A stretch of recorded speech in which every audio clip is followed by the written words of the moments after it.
Cuidar nuestro cuerpo no solo son palabras, también son acciones para darle lo mejor, tanto físico, emocional y mental, a nuestro cuerpo.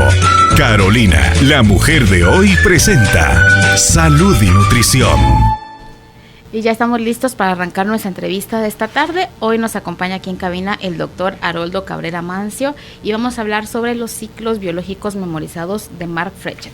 Mi querido doctor, bienvenido al programa. Feliz año, ¿cómo está? Muchas gracias, Judith. Pues contento de volver a esta cabina para compartir con todos nuestros radioescuchas que siempre son muy fieles al programa. Y en esta ocasión pues es un tema que no es estrictamente médico, más bien pertenece a la psicosomática clínica, que es una de las ramas que también incluimos en el Instituto de Medicinas Complementarias. Como todos ustedes saben, pues trabajamos con el doctor Salomón Selam, que es el padre de la psicosomática clínica, y en alguna oportunidad, pues platicando con él, me contó acerca de Mark Frechet y consideré importante compartirles algo de este famoso psicólogo clínico y psicooncólogo francés, que dejó un aporte muy importante en todas estas disciplinas que trabajan entre la conexión de los conflictos emocionales y las enfermedades. Mark Frechet tiene una historia muy peculiar. Él nace en 1945, en plena final de la Segunda Guerra Mundial, y la historia cuenta que su madre era una activista revolucionaria que estaba siendo perseguida pues porque había malversado fondos, porque asusaba a las masas a cometer delitos y porque tenía también conexiones con gente que causaba disturbios. Entonces iba a ser llamada a la corte para ser enjuiciada y ella tuvo una brillante idea con su pareja, y la cual consistía en embarazarse. De tal manera que si se embarazaba y llegaba embarazada al juicio, pues muy probablemente los jueces iban a tener piedad de ella y o le condonaban el delito sin pena o bien reducían el castigo. Así que así comienza la vida de Mark Frechet. Ella llega al juicio y es condenada a 18 meses de prisión. Casi 6 meses del embarazo, pues Mark Frechet los vive dentro del útero de su madre en la cárcel. Y 9 meses después también vive en la cárcel y es rodeado de muchas mujeres, pues estaba lógicamente pues en el pabellón femenil, que lo cuidaban, que lo acuchuchaban, que lo rodeaban. Y tristemente pues su madre era una líder, como les dije yo, revolucionaria, y ella casi no estaba con él, y más bien él se crió con todas estas mujeres en la cárcel. Así comienza la vida de Mark Frechet, y así también él más adelante se da cuenta de que tiene cada cierto tiempo, para ser exactos cada 9 meses, historias de vida que comienzan, que terminan, que lo van marcando a lo largo de todo su desarrollo, en su niñez, en su juventud. Y finalmente él decide buscar una profesión que le diera respuesta a todas estas cosas y decide estudiar psicología. Es así como se hace psicólogo. Tenía historias de romances que terminaban a los 9 meses, también de amistades que terminan a los 9 meses, de proyectos que no se concretaban. Y es así como él comienza a estudiar la psicología, se gradúa y sigue a una psicóloga rusa nacionalizada francesa, que es Anselin Schustenberger, muy famosa ella porque escribe un libro que se llama Ay, mis ancestros, y es la primera que nos habla de la conexión de los hechos que ocurren en el clan familiar, que se repiten cada cierto tiempo, formando así ciclos familiares repetitivos que pueden explicar una patología, una enfermedad, una situación. Anne Schustenberger, voy a hablar un poco de ella también, que es importante. Cuenta en su historia que ella le daba consultas privadas a una chica sueca que vivía en Francia de 35 años, que tenía un cáncer terminal y que recién había sido operada y le habían quitado parte de un pie debido a ese cáncer. Ella le hace la consulta y le pide que deje su mente correr libremente y que retroceda en su adolescencia, en su infancia, para ver si encuentran algo que explique la situación que está viviendo. Y la chica le dice, pues sí, estoy alrededor de los 10 años ¿Y dónde estás?, le pregunta Schussenberger. Pues estoy en la sala de mi casa. ¿Y qué ves? Pues veo una pintura de una mujer que está en la sala. ¿Y quién es esa mujer? Pues es mi madre. Y luego, platicando, continúa la charla, el interrogatorio, y resulta que la madre de esta chica había muerto de cáncer a los 35 años. Y es entonces cuando Schussenberger hace esa conexión, le cae el 20, como decimos, y ella dice, qué interesante cómo es de que esta chica prácticamente se está programando para morir exactamente a la misma edad de su madre, a los 35 años, y de cáncer. Ella se entusiasma mucho, es la primera vez que coincide lo que más adelante le llama el síndrome de aniversario. Okay. Y principia a hacer cuestionarios, interrogatorios a muchas personas, familias completas, y descubre cómo es que familias enteras tienen historias repetitivas. 3 generaciones de mujeres de que mueren en mayo por leucemia, genealogías en que los hombres se accidentan después del primer día de clase de su primer hijo, historias también de tuberculosis repetitivas a cierta edad en varios miembros del clan, y todo esto la lleva a ella a concluir que definitivamente hay una relación entre estos hechos. Esto lo sabía Marc Frechet, y con el antecedente de su historia voy a terminar en su biografía comentando que él se casa finalmente, y en la noche de bodas su esposa, de una manera incomprensible, desarrolla una parálisis de sus miembros inferiores. Pero como él ya sabía bastante de este tema, llama inmediatamente a su suegra y le pregunta, mire suegra, cuéntame cómo fue el nacimiento de mi esposa. Normal, le dice. ¿Hubo alguna situación particular? No, nada, todo normal como es usual, ¿verdad? Pero él le insiste, le dice, no, es necesario que me cuente todo, por favor. Entonces ella guarda silencio y le dice, sí, efectivamente, ella nació con un parto muy complicado, le pusieron un forceps, y después de eso pasó 2 semanas con una parálisis de los miembros inferiores. Es entonces cuando él concibe más adelante lo que se llama también los ciclos biológicos memorizados, que es lo que vamos a platicar. Vamos a hablar de los ciclos biológicos horizontales y los que se llaman también verticales, en donde se explica esa situación que él estaba viviendo en carne propia con su propia esposa. Porque cuando la persona nace, es un momento crucial en la vida, en donde está en un claustro materno seguro, que tiene todas sus necesidades satisfechas, que tiene oxígeno, que tiene nutrientes, que tiene protección, y de repente viene el momento del nacimiento, que es un momento bastante difícil, crucial en la vida de las personas, y deja el claustro materno. Entonces esa es la primera edad de autonomía que le llama, y ese evento del nacimiento, la forma en que se da, las situaciones que lo circundan, que lo caracterizan, tiene mucho que ver como con el carácter de la persona y con algunas situaciones que va a vivir más adelante. Claro. Aquí estaba muy claramente la conexión dada entre la parálisis al nacer de su esposa y que la hace después al casarse, porque el casamiento en este caso corresponde a la segunda edad de autonomía.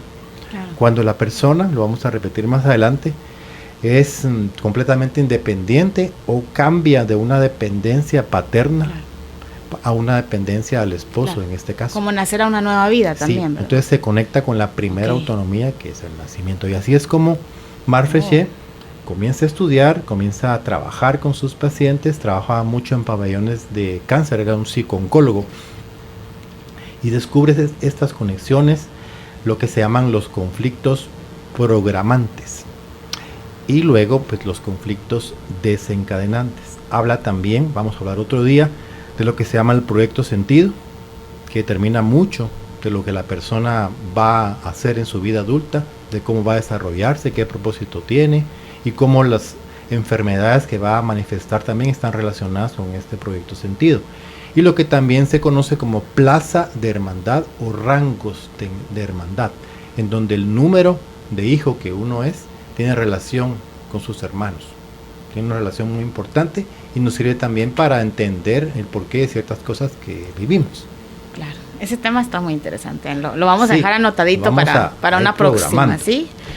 Cuéntenos Entonces más. hay que entender que Marc Frechet no estaba diciendo que eso era algo tajante, inamovible, sino simplemente que estos fenómenos que él descubrió tenían una relación, que más bien eran como una tendencia o una inclinación que podría servir para hacer algún análisis de algún caso en particular, como el que conté de Schutzenberger, que inmediatamente descubre esa conexión, le hace un psicoanálisis a la paciente y logran a través del psicoanálisis desprogramar la conexión que ella tenía con su madre, y ella pues paulatinamente va recuperando la salud y supera el cáncer. Pues Marc Frechet tenía bastante éxito, cosa que parece extraña, en enfermedades como la esclerosis múltiple, principalmente en mujeres. Tenía mucho éxito en tratar a estas pacientes y en curarlas. Y definitivamente que eso está relacionado con su historia, porque recordemos que mencioné que él nace en unas circunstancias muy particulares, pues prácticamente en una cárcel de mujeres, y es rodeado por 9 meses por muchas mujeres de diferentes edades, de diferentes territorios, formas de pensar, culturas. Y este hecho de estar en la cárcel es muy importante, porque podríamos decir que simbólicamente una esclerosis múltiple es la condición de la persona de estar prisionera dentro de su propio cuerpo, de estar en la imposibilidad de movilizarse libremente dentro de su propio cuerpo, que simbólicamente representa la cárcel. Y es así como Marc Frechet descubre que él tiene mucha facilidad para hacer interrogatorios a estas pacientes, para explicarles el porqué de su enfermedad, para desprogramarlas también de esta enfermedad, y es por eso que obtiene muchos éxitos.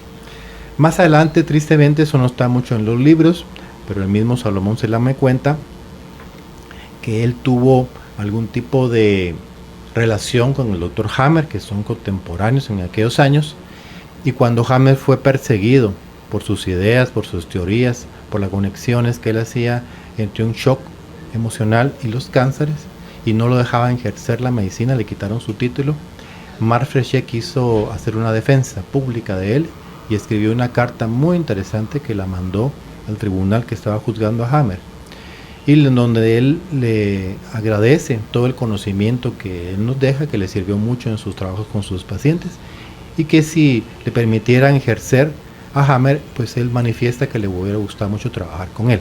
Esa carta me pareció que era muy interesante de compartir, y si ya tenemos el contenido, sí, pues la podemos obtener de esta vía. Así es, así que quienes quieran solicitar el contenido lo pueden hacer a través del WhatsApp 5511-9890 con la palabra contenido, y ya está publicado en nuestro Facebook también para que lo puedan descargar por esa vía. Se podría decir que toda esta filosofía y todos estos estudios de estos expertos, doctor, van muy encaminados a que nos vayamos un poco más a las raíces, ¿verdad? A nuestras raíces, a nuestra familia, a nuestros ancestros, y a veces es una parte que se deja como por un ladito, doctor, cuando, por ejemplo, yo sé que ustedes también tienen una clínica de psicología y que hay una experta, sí. No todos los psicólogos ni todos los terapeutas, pero quizás por mucho tiempo yo creo que ahora lo vemos más y lo están integrando mucho más a las terapias, el entender un poquito esto, no para estancarnos como quizás se veía un poco en el pasado, doctor, de, ay, sí, ya para qué, o sea, sí me abandonaron, sí no estuvo, sí quería yo que viviera aquí, pero vivía en otro lado. Quizás lo hemos entendido como por esa vía, como decir, estancarme otra vez en lo mismo, y si no quiso vivir conmigo, pues no quiso vivir conmigo, punto. Pero no es solo por esa vía, sino como para entender un poco de todo lo que nos viene a pasar en nuestro presente. Bueno, no solo para entender, yo creo que la palabra clave aquí es la toma de conciencia. Claro.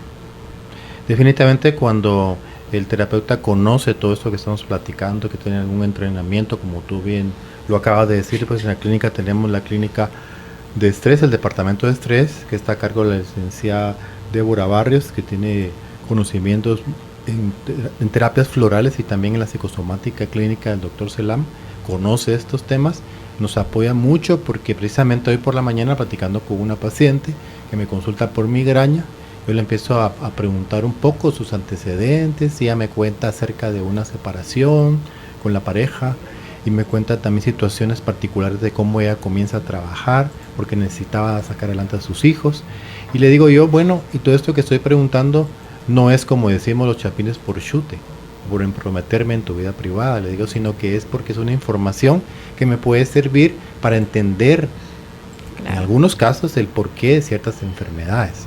Por ejemplo, la migraña, le digo.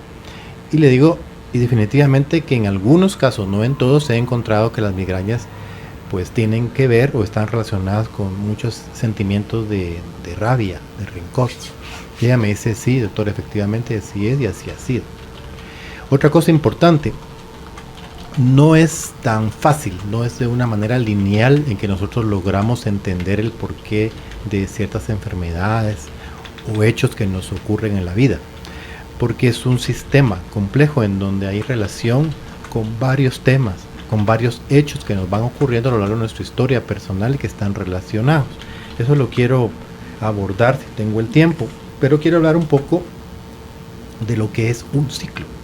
Definitivamente entendemos la vida como un sistema de ciclos. Todo lo que se desarrolla, absolutamente todo en la vida es cíclico.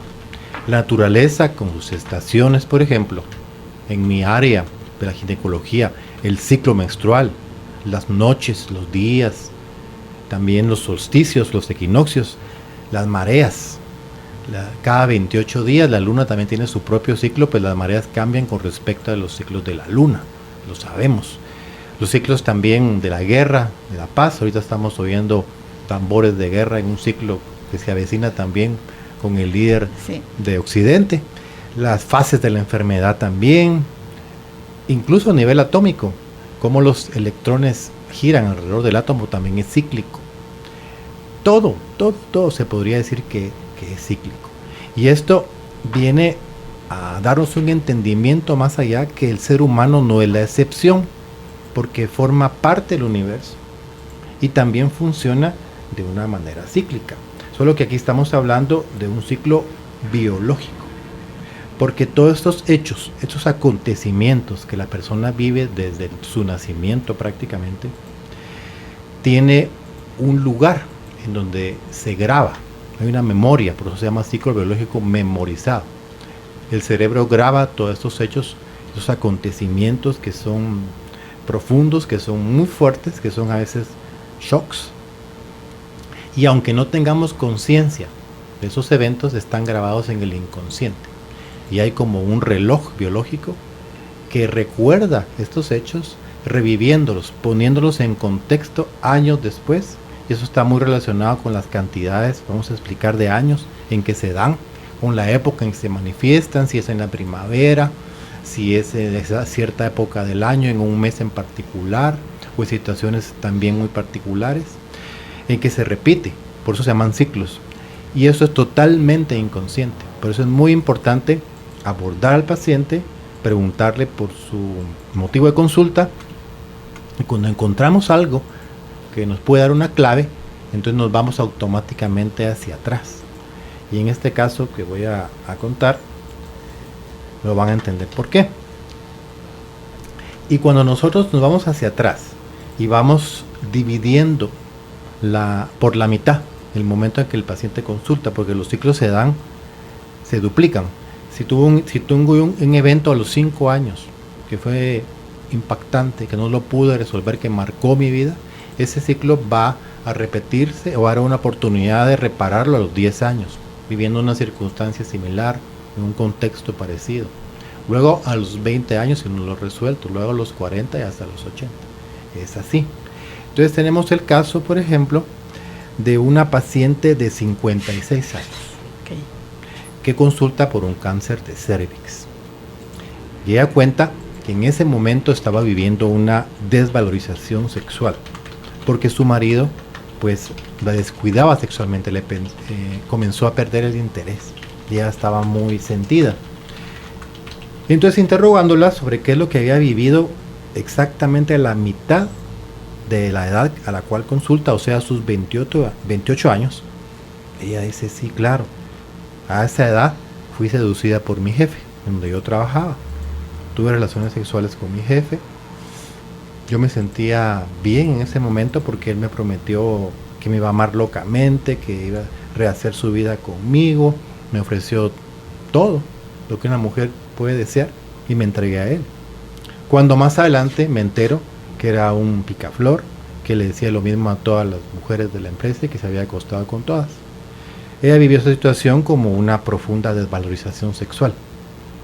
El mismo tipo de contexto que estaba viviendo actualmente ahora con su marido. Pero tendríamos que ir un poco más allá porque hablamos de conflictos desencadenantes y conflictos programantes. Tenemos que preguntarle, bueno, ¿y qué pasó a los 14 años? Que es la edad exacta, la mitad de 28. Sí, pues. ¿Hubo algo allí? Sí, me dice. Encontré a mi papá teniendo relaciones con su amante. Y también lo vive, siendo niña, como una profunda desvalorización sexual.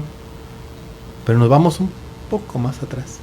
Bueno, ¿y qué pasó a los 7 años? Es un caso muy bonito porque ejemplifica claramente lo que estoy diciendo.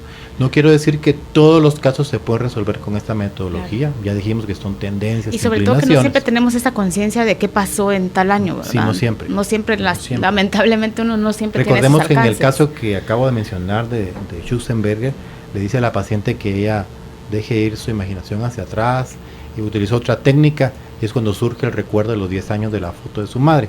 Pero en este caso eran situaciones muy puntuales, sí, que habían dejado una marca muy clara, en esta paciente.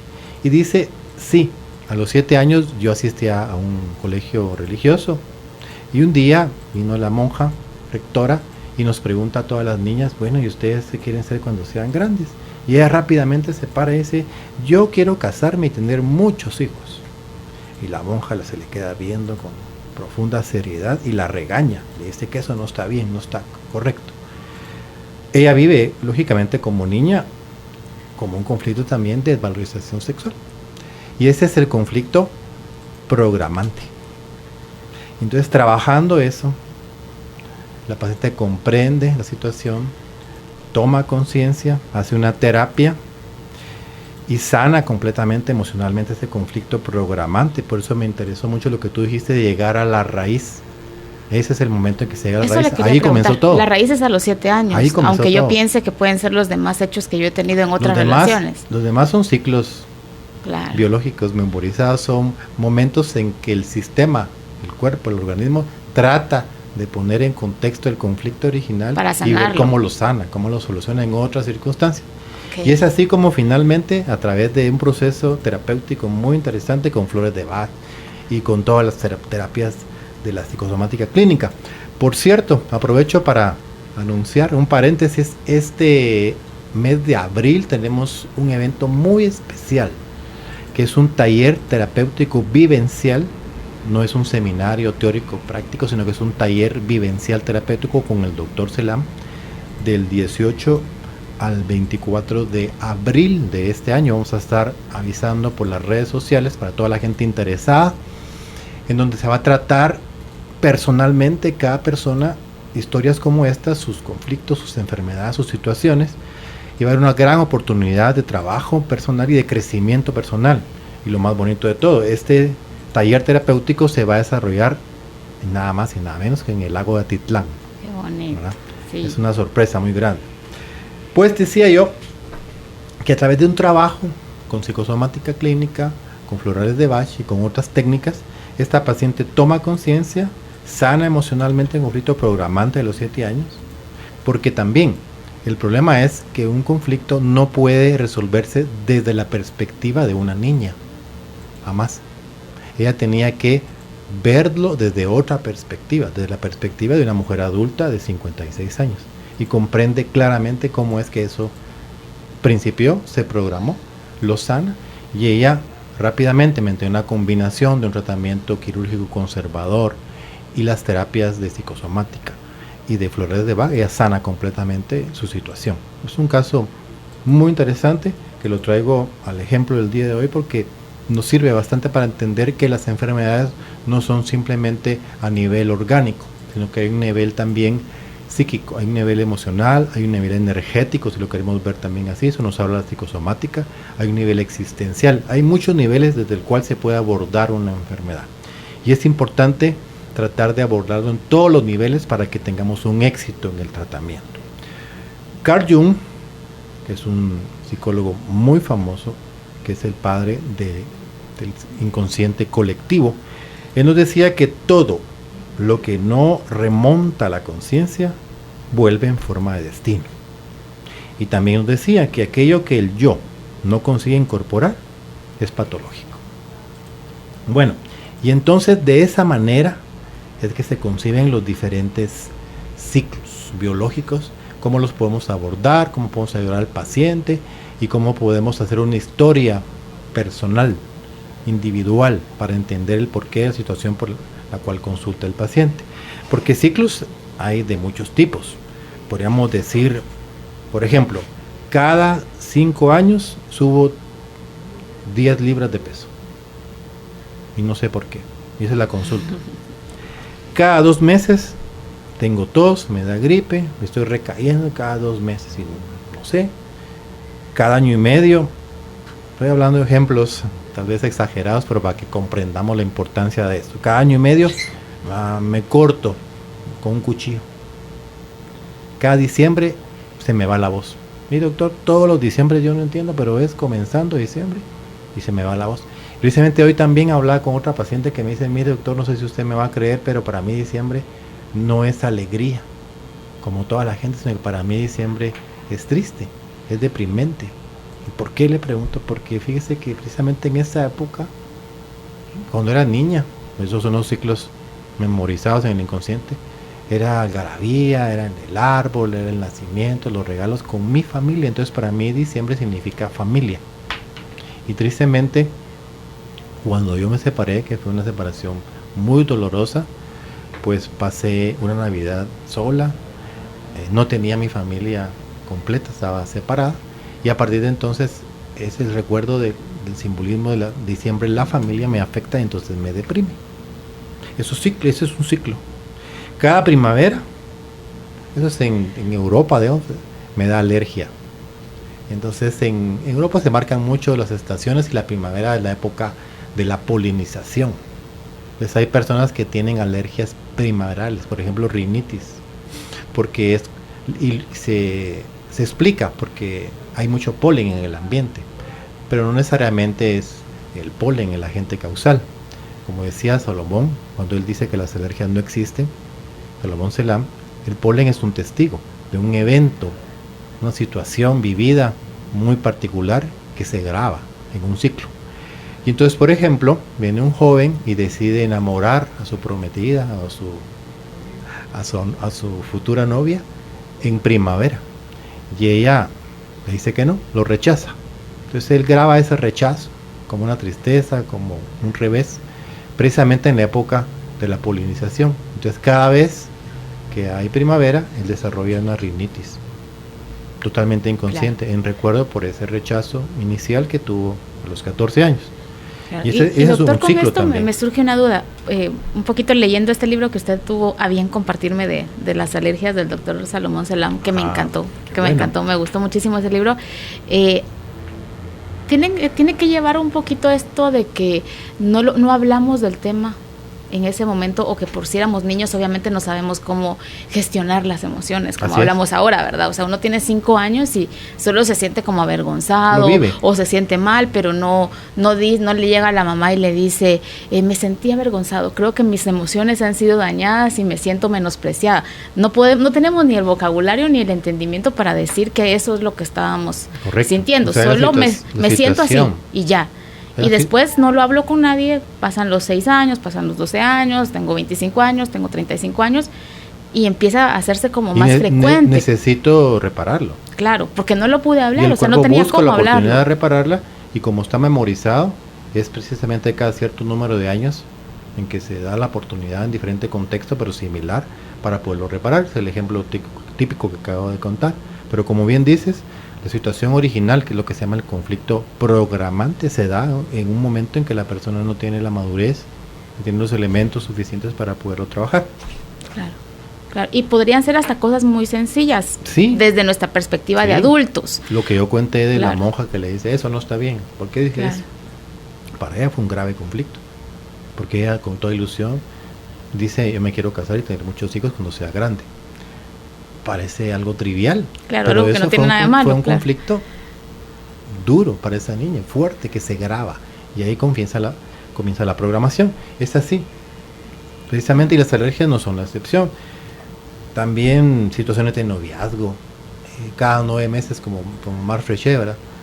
termino un noviazgo y todos los 14 de febrero pues nunca tengo pareja. Claro. Cada vez que va a ser mi cumpleaños pues me quiebro un hueso, o cada situación tal y tal choco el carro. Esos son ciclos. Esos son ciclos que se repiten. Entonces la persona que está escuchando hoy día, que traje colación este tema, tiene que hacer memoria, porque cuando vienen a consulta no les pregunta, mire, ¿me puede contar qué pasó a tal edad, qué pasó a tal edad? Y llevar ya por escrito toda su vida, historia de vida, ayuda muchísimo para ir dando un seguimiento de los diferentes conflictos, situaciones, y encontrar, si es que es posible, el conflicto programante. Claro. De manera que poco a poco vamos penetrando en el camino de la conciencia y vamos a ir reconociendo al ser humano de una manera distinta, porque conserva memoria de los acontecimientos vividos en su vida personal, pero también en la de sus ancestros. Recordemos el caso que mencioné de la chica que está programada para desarrollar la misma enfermedad de un cáncer y morir a la misma edad de su madre. Y es entonces cuando cuento otro caso, que es una persona masculina que tiene 56 años y que sufre una separación muy dolorosa de su pareja, inexplicable, muy muy dolorosa. Y ahí no es muy difícil de entender, porque se le pregunta, mire, ¿y usted qué le pasó a los 28 años? Y casualmente ese era el conflicto programante. Pues a los 28 años sufrí la muerte de mi padre, con quien yo estaba muy muy unido, y eso me marcó toda la vida y me costó muchísimo superarlo. Eso se llama duelo bloqueado. Es a través de un recuerdo de una separación mediante un duelo, separación física, que marca a esta persona. Años después sufre una separación con la pareja, una separación, una muerte simbólica con la pareja. Entonces aquí podemos explicar cómo el conflicto programante a los 28 años desencadena a los 56 una situación similar.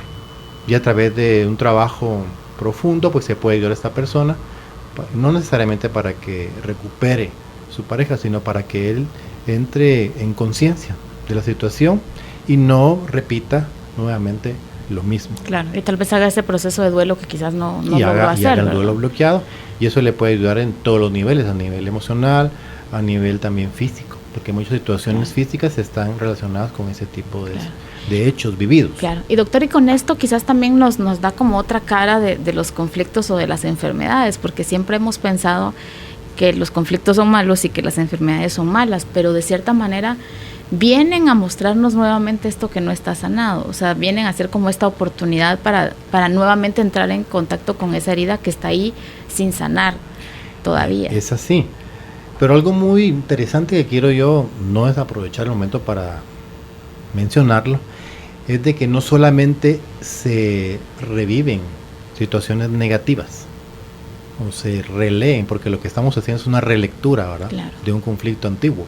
Y aquí también quiero mencionar, cuando una persona consulta por un problema muy grande, cuyo conflicto desencadenante inmediato es muy pequeño, que no explica por qué es tan grande la enfermedad que está haciendo, tenemos que pensar inmediatamente, lo que pasa aquí es que definitivamente hay un conflicto programante antiguo no resuelto que es mucho más grande, y por eso es que esta persona está haciendo ahora esta enfermedad.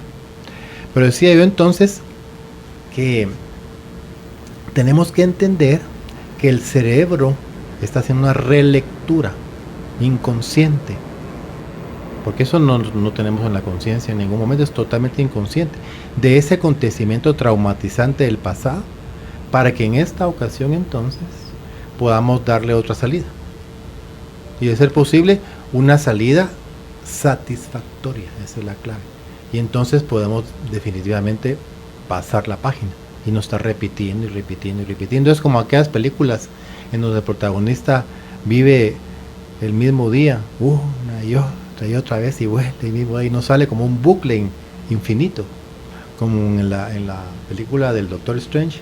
Sí. Hasta que se da el momento en que encuentra una manera de salir de ese bucle infinito. Sí. Se soluciona y no está repite, pues igual es acá. Tenemos que encontrar una solución satisfactoria en que haya, número uno, conciencia. Número 2, aprendizaje. Y número 3, comprensión. Y número 4, y no menos importante, en donde todas las partes que están en el conflicto involucradas sean beneficiadas.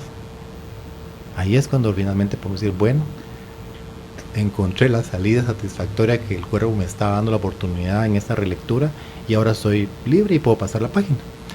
Entonces, eso es muy importante, que hay un sentido biológico en todo momento, porque recordemos que como seres vivos, evolucionados, lo que está detrás, que hemos estado hablando desde el principio del día de hoy, es sobrevivir, supervivencia, no solo en lo personal, sino también en el clan, lo que yo heredé de mis ancestros y lo que yo voy a heredar a mis descendientes, porque también abarca largos periodos de tiempo. Mencioné que hay familias en donde hay 3, 4 generaciones en donde las mujeres, por ejemplo, hacen bulimia a los 13 años, o donde hay muchas historias de alcohólicos más o menos a la misma edad, o de profesiones que se repiten. Todos esos son ciclos también memorizados a nivel de clan. Entonces la historia tiene que ser personal, idealmente desde el nacimiento, y también debe haber una historia familiar que tenemos que recabar, porque a veces podemos encontrar fácilmente en un ciclo horizontal, en el análisis de un ciclo horizontal, que es lo que hasta ahorita los ejemplos he puesto, pero a veces necesitamos remontarnos a hacer en un análisis vertical, y también lo puedo mencionar más adelante. Entonces, vamos a decir algo que dijo Pitágoras, que es muy interesante, que por ahí lo leí, y recuerdo que dice: Dios geometriza, pero la naturaleza está hecha de números, porque son muy importantes los números en la biología, están presentes en todo momento, las fechas, y cómo es eso de que hay personas que saben las fechas, en tal fecha sucedió tal cosa. Entonces, esas personas es interesante platicar porque ayudan mucho cuando uno va reconstruyendo toda la historia, ¿verdad? Bien, es muy muy importante la forma en que uno indaga al paciente, la forma en que uno le ayuda a encontrar esos hechos que se repiten cíclicamente. Y como lo acabo de mencionar, un hecho pequeño puede desarrollar una patología muy grande. Y cómo podemos intuir que definitivamente eso quiere decir que hay un conflicto antiguo muy importante que está escondido y que no está resuelto. Por lo tanto, puedo yo decir que la clave es poner a luz, sacar esos hechos traumáticos, no como tú dijiste que la gente tiende a callarlos y no decir nada. Eso se llaman los secretos familiares, otro tema muy interesante, pero no es de ese tema, ahora de otro. Los secretos familiares hay que revelarlos, porque si no se revelan pasan de generación en generación y se sigue repitiendo el ciclo, y los descendientes siguen padeciendo de enfermedades, situaciones que están reviviendo ese secreto, están hablando a gritos, que necesitan resolverlo. Tenemos que poner a luz ese hecho traumático, tomar conciencia de cómo se conecta, o sea, lo que se llama el hilo conductor, ordenar esos ciclos, y todo esto nos va a permitir alcanzar una comprensión mucho más completa de todo eso que estamos viviendo en el presente, como las enfermedades, como los miedos, como la situación de caer una y otra vez con el mismo tipo de pareja tóxica también, por ejemplo. Y eso nos va a permitir encontrar una respuesta a cómo poder resolver esto, probablemente a través de una historia ancestral. Y voy a contar un ejemplo que parece ridículo, pero analizando lo que estoy hablando cabe. Pues recordaremos que en el pasado, ahora ya casi no, encontrar un ratón en la casa era sinónimo de pánico, principalmente las mujeres saltaban aún así y empezaban a gritar despavoridas. Eso es porque en la memoria colectiva, en el pasado remoto, las ratas eran sinónimo de muerte, porque estaban contaminadas con la peste. Entonces la gente que era mordida por una rata se moría. Entonces por eso es de que saltaban a la silla, porque me puedo morir.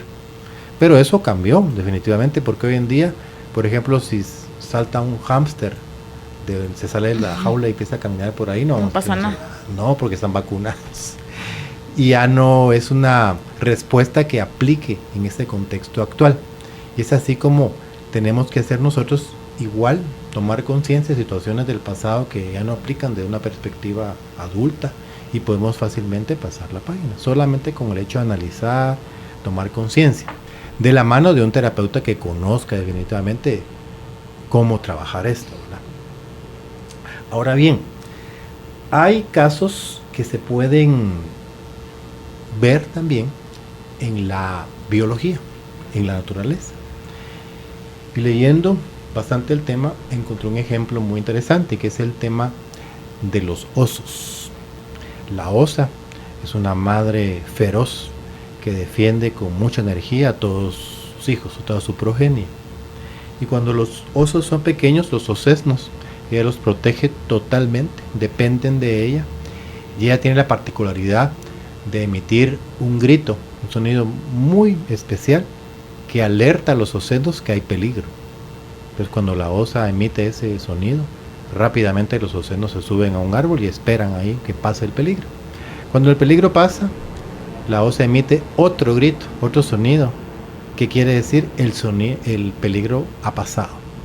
Y los osesnos entonces bajan tranquilamente porque ya pasó el peligro. Y así se repite una y otra vez. Pero es muy interesante que llega el momento en que ya no son tan osesnos, ya son osos jóvenes. Y la osa, independientemente, unilateralmente, decide cortar el cordón umbilical por segunda vez. Y emite la alarma, el grito particular, y ellos corren a subirse al árbol. Pero esta vez ella se va. Y entonces ellos se quedan esperando el sonido de la alarma de que ya pasó y nunca y no ocurre llega, porque la osa partió. Entonces es el momento en que el oso, ya joven, adulto, tiene que cambiar de un contexto exterior a un contexto interior, tomar sus propias decisiones, pasar de una situación de miedo a una situación de seguridad, bajar y entrar en otra fase, en una tercera fase en donde va a desarrollarse, donde va a aprender a cazar por sí solo, a buscar resguardo, a defenderse de sus enemigos y por supuesto a reproducirse. Eso se da también en la naturaleza. Hay casos de casos. Creo que hablando, contándolos, también podemos entender un poco más de qué es exactamente lo que estamos hablando.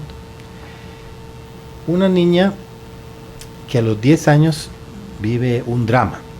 Y volvemos a platicar de lo que acabas tú de mencionar, que para uno adulto lo que vive un niño parece trivial, intrascendente, pero para el niño es algo dramático, algo cruel. Entonces el padre le ofrece a la niña que el domingo la va a llevar a pasear al hipódromo.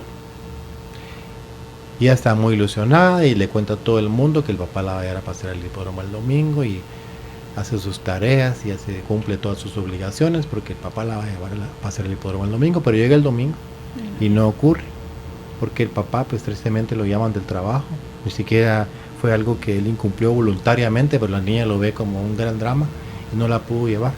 Entonces es una promesa que él incumplió y ella lo vive así, como una promesa incumplida, y para ella, porque no es para todos los niños, para ella es un drama que la marca.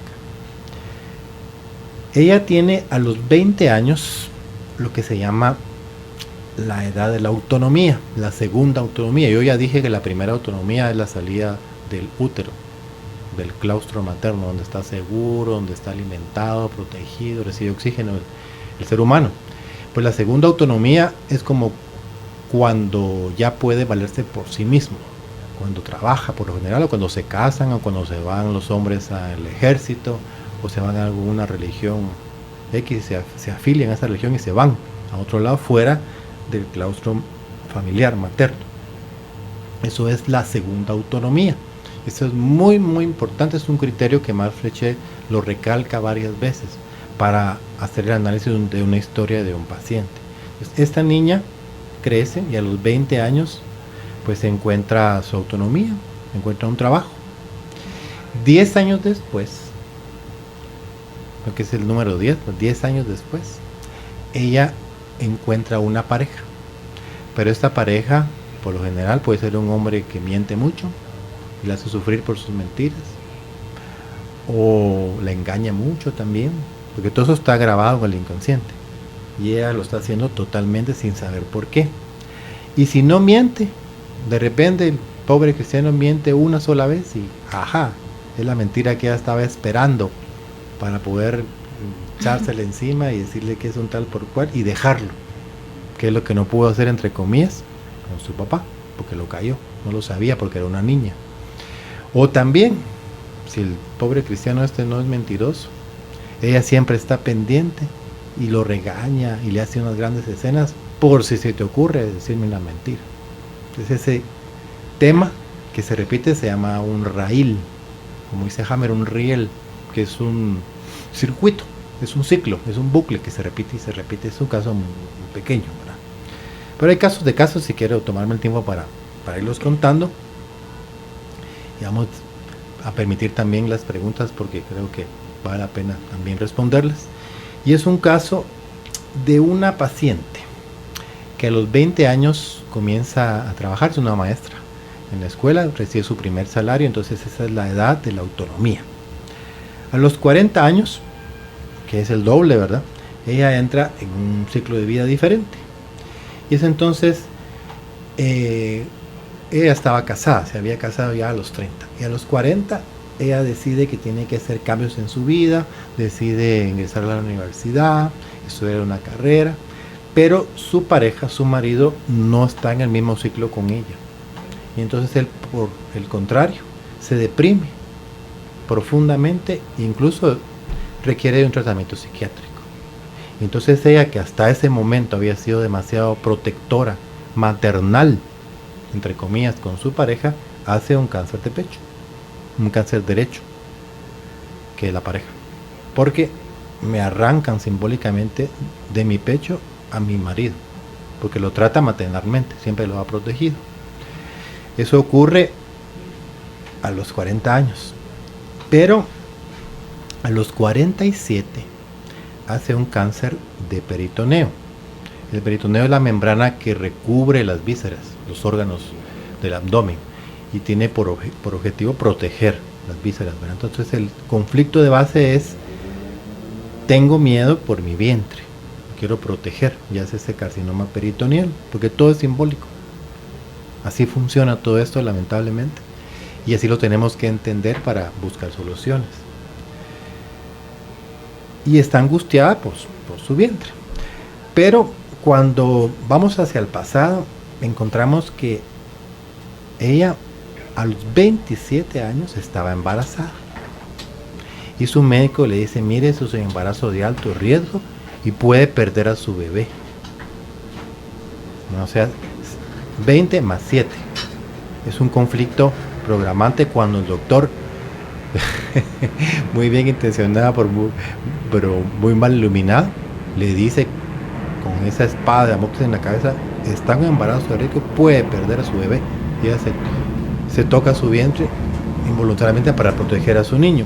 Bueno, pero cuando vamos más atrás, encontramos que a los 7 años ella sufrió una apendicitis grave con peritonitis. Entonces, ese es el conflicto programante, 7 años. Entonces, jugamos con esos dos números, con los 7 años y con los 20 de la autonomía. 20 más 7 es la edad del embarazo de riesgo, y 40 más 7 es la edad en que hace el cáncer de peritoneo, que está totalmente conectado con los 7 años cuando ella tuvo la peritonitis. Es así, es como podemos valernos de esas herramientas sumamente interesantes del doctor Marc Frechet para poder apoyar a nuestros pacientes. No estoy diciendo de ninguna manera que es el tratamiento único y que es la panacea y que todos los cánceres, todas las enfermedades se solucionan así. No, es una herramienta coadyuvante que se trabaja precisamente en la clínica de estrés, conjuntamente con las otras terapias, con la terapia neural. Me dice la paciente hoy: mire, doctor, ¿y usted usa esteroides? Claro, cuando hay una emergencia, no tengo que apagar un incendio, cuando tengo un paciente con una gran urticaria, cuando tengo un paciente con una alergia exagerada que tiene un laringoespasmo, tengo que usar esteroides. Por supuesto, soy médico, tengo que usar antibióticos, tengo que operar una apendicitis. Son recursos de la medicina, pero a veces puedo auxiliarme con estas terapéuticas para apoyar a mis pacientes al mismo tiempo que hago una desprogramación con el aparato de bioresonancia, al mismo tiempo que le hago un cambio nutricional en el departamento de nutrición, porque encuentro que ciertos alimentos también están involucrados, y hago un tratamiento ahí, o puedo requerir de una homeopatía para desintoxicar al paciente o para desinflamar, para modular la inflamación, qué sé yo. Hay un sinnúmero de recursos, por eso se llama medicina complementaria, medicina integrativa, que nos pueden servir. Eso lo quiero dejar muy bien en claro, que en ningún momento estamos afirmando que esta es una nueva forma de tratar al paciente, claro, y resolver todos sus problemas. Y que ya con eso no van a haber más manifestaciones y todo eso, ¿verdad? Es. Solo es una iluminación que nos da como un camino, ¿verdad? Para empezar a transitar esta etapa que estamos viviendo. Totalmente. Vámonos con preguntas. Dice por aquí, muy buenas tardes, quisiera comentarles, hay eventos en mi vida que creo me han marcado. Por ejemplo, a eso de los 7 años fui abusada por la empleada doméstica. Ella me pedía que le tocara sus partes íntimas y de ahí en adelante yo no entendía por qué me gustaba autosatisfacerme tocándome. Actualmente ya tengo 55 años, pero nunca he logrado tener un orgasmo por penetración y me siento muy bloqueada en el tema sexual. Muchísimas gracias. ¿Qué me podría decir el doctor? Muy interesante. Definitivamente, sin lugar a dudas, el evento programante es ese abuso, ese tocamiento a los 7 años, que estaba en una etapa infantil donde produjo cierta satisfacción también, y por eso es que aprende a autosatisfacerse y no logra tener un orgasmo por penetración. Pero hoy quiero yo explicarle, como profesional también de la ginecología, que no existe literalmente el orgasmo por penetración. Lo que pasa es que el clítoris es mucho más grande de lo que logramos observar externamente. Tiene un cuerpo que se introduce hasta 7-8 centímetros detrás de la pelvis y tiene una inervación enorme también a través de los nervios pudendos, lo cual permite que mediante la fricción de la penetración haya estimulación también del cuerpo del clítoris en las terminales nerviosas, de lo que se llama el punto G, que no es más que un punto cerca de la unión de la vagina uretral con la vejiga, en la mucosa vaginal anterior, en donde hay una acumulación enorme de fibras nerviosas sensitivas. Entonces, finalmente, el orgasmo por penetración no es más que una estimulación del clítoris también.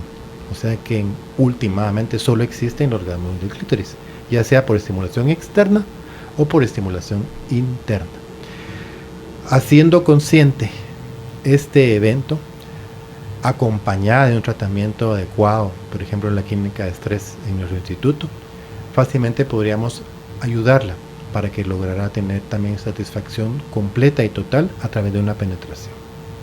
Claro. Y solucionar eso que pasó a los 7 años, ¿verdad? Hablar del tema. Conciencia, porque ella lo tiene claro, o sea, ha llegado a una comprensión. Pero el hecho de que yo le haya explicado en el programa o ella ya lo hubiera entendido y lo haya comprendido, no significa que lo haya puesto en conciencia, porque la clave es poner en conciencia para desprogramar. Muy bien. Dice, hola, mi nombre es Andrea. Hablando de ciclos, les cuento mi caso. Tuve un novio cuando tenía como 14 o 15 años. Fue mi primer amor y no terminamos bien. Realmente nunca terminamos, siempre estuvimos como en contacto y así. Pero después me casé con otra persona ahora en el año 2019. Pero con ese exnovio de esa etapa nos volvimos a reencontrar y volvimos a tener algo, pero también terminamos peleando y dijo que la relación no funcionaba, pero siento que quedaron pendientes tantas cosas. Él ya no responde ni mensajes ni llamadas y siento que mis energías no son iguales. Quisiera tener otra oportunidad y poder darle un cierre definitivo a esa relación y a ese ciclo, pero realmente no lo logro y he vivido situaciones parecidas con otras parejas. Sí, eso lo mencionamos, es un ciclo memorizado y no necesariamente se cierra entablando una relación de nuevo con esta pareja. O hablando de vamos a cerrar. O hablando con ella, tampoco. Se resuelve mediante un acompañamiento terapéutico eficaz, adecuado, con diferentes herramientas que se pueden trabajar perfectamente para poder hacer un cierre definitivo. Le invitamos a que asista con nosotros a nuestra clínica. Muy bien. Doctor, muy buena tarde. Con lo que usted ha platicado hoy, siento que todo se aplica a mi vida. Llevo el nombre de mi padre, soy el segundo hijo de 5 hijos y soy el primer varón. Mi padre es diabético y ahora yo también soy diabético. Mi padre está operado de las cervicales y ahora yo también estoy teniendo problemas similares. Estoy en un departamento de trabajo donde todos ganan muy bien menos yo. Ahora estoy sufriendo muchos síntomas que los médicos no encuentran nada en los laboratorios y me han enviado a psicología. Quisiera preguntarle si cree que esta técnica podría ayudarme o una consulta con usted. Gracias.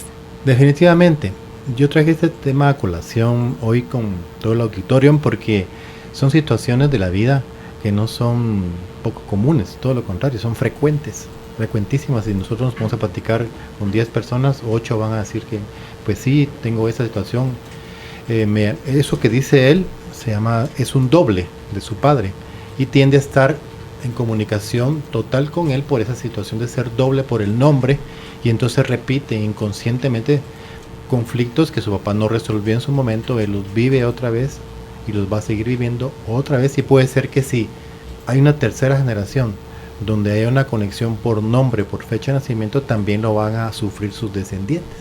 Por lo tanto, es muy importante tomar conciencia de esto, trabajarlo mediante un apoyo adecuado terapéutico para poder salir adelante. Entonces aquí también aplica a una invitación cordial para que asista a nuestras clínicas para poder apoyarle. Muy bien. Padezco muchísimo de muchas alergias, sobre todo en la parte de los brazos y en la parte superior. También un poquito en las manos. En ocasiones me aplico alguna crema y se me quita, pero en otras ocasiones no. He tenido exámenes de laboratorio, pero nunca sale ninguna infección ni ninguna enfermedad de base. Me han mandado ahora con un alergólogo, pero quisiera preguntarle si también podría tener una situación emocional de la que yo no esté consciente. Totalmente. Quiero decir, sin lugar a dudas, a equivocarme, que como seres integrales multidimensionales, que tenemos una esfera biológica, física, pero también tenemos una esfera emocional, psíquica, y también una esfera espiritual o existencial, tendemos a vivir simultáneamente en estas tres dimensiones los diferentes conflictos y las manifestaciones. Por lo tanto, el abordaje multidimensional es importante, tomando en cuenta todos los aspectos de la persona, incluyendo sus hábitos alimenticios, incluyendo también su forma de vida, su forma de pensar, su patrón de creencias, y por lo tanto también sus tendencias a enfermarse de tal o cual enfermedad. Las alergias son un tema importante. Existe un estudio científico profundo de las alergias. Hay torres de papers, decimos ahora en un chat, porque hay argentinos y mexicanos, o sea, de artículos científicos que hablan de estos temas, de medicamentos que intentan resolver H1, H2, que resuelven parcialmente el síntoma, pero más no lo curan, porque detrás hay toda una historia como la que acabo de contar el día de hoy. Por lo tanto, si queremos resolver definitivamente un tema de alergias, tenemos que hacer el intento por entrar a un tipo de terapia complementaria como esta, de la mano de un tratamiento antialérgico o modulador de la inflamación eficaz también. Muy bien. Muy buena tarde, gracias por el programa. En mi caso estoy padeciendo de fibromas y mi periodo es muy abundante. Mi mamá tuvo el mismo problema y a raíz de eso le quitaron la matriz. Quisiera preguntarle si todo esto está relacionado con mi mamá y la relación que tengo con ella y cómo puedo superarlo. Actualmente estoy en un tratamiento hormonal. No conozco pormenores del caso, pero sí quiero aprovechar para decir algo también muy importante. Como médico completo, hecho y derecho, decimos también aquí, no puedo decir que la cirugía no sea una herramienta importantísima de la medicina, todo lo contrario. Lo dije en algún momento de la entrevista de hoy. Si yo tengo un paciente con una apendicitis aguda, lo tengo que operar inmediatamente para resolver su problema. Si hay un paciente que tiene un absceso terrible, con fiebres altas y con pus, lo tengo que drenar inmediatamente, porque esa es la herramienta de la cirugía, y eso es lo que hace, y de esa manera es como se cura también a los pacientes, de manera tal que hay indicaciones claras y precisas quirúrgicas que no podemos soldar. Tampoco quiero decir de que todos los pacientes hay que operarlos, hay algunos que no, y que pueden resolver de una manera preciosa a través de esas herramientas, o con otras complementarias también, como la homeopatía, como la fitoterapia, como la acupuntura, como la terapia neural, como la bioresonancia, todo lo que de hecho hacemos todos los días. Pero no podemos pasar por alto lo que estoy diciendo, que si hay una paciente que tiene fibromas grandes, que tiene hemorragias que no se controlan con ningún método, y ya complementó su familia, definitivamente que tiene que considerar a la cirugía como una posibilidad. Ahora bien, no significa que la histerectomía total sea la solución única, porque recuerdo un caso de una paciente que venía de 4 colegas que le habían ofrecido una histerectomía total, que tenía más de 20 fibromas gigantes. Y ella no había tenido hijos y tenía 37 años. Y tenía la esperanza de embarazarse. Entonces ella buscaba a alguien que le dijera que no le iba a hacer la histerectomía, una cura alternativa. Y la veo y le digo, tu caso es quirúrgico, sin lugar a dudas, pero no necesariamente la opción única es la histerectomía. Podemos hacer una miopectomía múltiple. Y efectivamente, confió, la operamos y literalmente llenamos un frasco de café, aquellos grandes de tapón rojo, no digo la marca, llena de fibromas. Logramos reconstruir su útero o matriz de una forma aceptable y un par de años después ella logró embarazarse. Entonces también la cirugía hay que ponerla en contexto, hay que estar actualizado con los diferentes métodos y no ofrecer una cirugía mutilante o drástica, sino ofrecer también alternativas quirúrgicas, que las hay muchas. Así que le invito a buscar otra opinión o una tercera para tener un mejor consejo de decidir qué hacer en su caso. Muy bien, muy bien. Hola, ¿qué sucede cuando no recuerdas casi nada de tu niñez y tenés muy pocos recuerdos de adolescencia? De hecho, casi no tengo recuerdos de años pasados. ¿Por qué me pasará esto? Por más que veo fotos, a veces ni recuerdo cuándo fue eso. Por ejemplo, viajes y eventos familiares, porque veo las fotos, sé que asistí, pero no estoy 100% consciente de ello. Con esta cerramos. ¿Qué Esos son bloqueos, son mecanismos de la mente. Hay un libro sumamente interesante de Daniel Goleman. Este escritor muy afamado fue el que habló por primera vez de la inteligencia emocional. Pues Daniel Goleman, el mismo autor de este libro de inteligencia emocional, escribió otro libro que se llama El punto ciego. Es un libro bastante difícil de leer, no es para todo el público, y lo recomiendo más que todo para psiquiatras o psicólogos o para terapeutas que están interesados en el estudio de la mente. Y ahí él describe todos los mecanismos que la mente ha desarrollado en tiempo, en la evolución, para poder estabilizarse. Y uno de ellos es la negación, y uno de ellos es el bloqueo de los recuerdos. Es un mecanismo de defensa. Pero no quiere decir que no se pueda trabajar. Hay diferentes terapias también, métodos para poder acceder a estas memorias. Por ejemplo, la relajación de Jacobson, que es una de las técnicas que el doctor Salomón Selam utiliza bastante, que ya hemos tenido la oportunidad de asistir a seminarios terapéuticos vivenciales como el que se va a dar en abril en el lado Titlán, donde indudablemente nos va a enseñar esta técnica y la podemos utilizar con mucho éxito en estos casos, para que la persona logre hacer un desbloqueo voluntario de su mente y poder acceder a esos recuerdos, porque nos pueden servir para trabajar con las técnicas que mencionamos el día de hoy. Muy bien, doctor, muchísimas gracias por acompañarnos esta tarde. Para quienes quieran ponerse en contacto con el doctor Haroldo Cabrera Mancio, lo pueden hacer a través de sus redes sociales, los encuentran como IMC Cabrera Mancio, y también pueden hacer su cita al teléfono 2259-3232 y al WhatsApp 5515-4471. Se los voy a repetir, teléfono 2259-3232 y WhatsApp 5515-4471. Doctor, mil gracias. Gracias a ti, Judith. Cerramos este ciclo de aprendizaje. Aprovecha lo aprendido y ponlo en práctica en cada momento de tu vida. Vuélvelo a escuchar en nuestro canal de YouTube. Encuéntranos como Carolina, la mujer de hoy.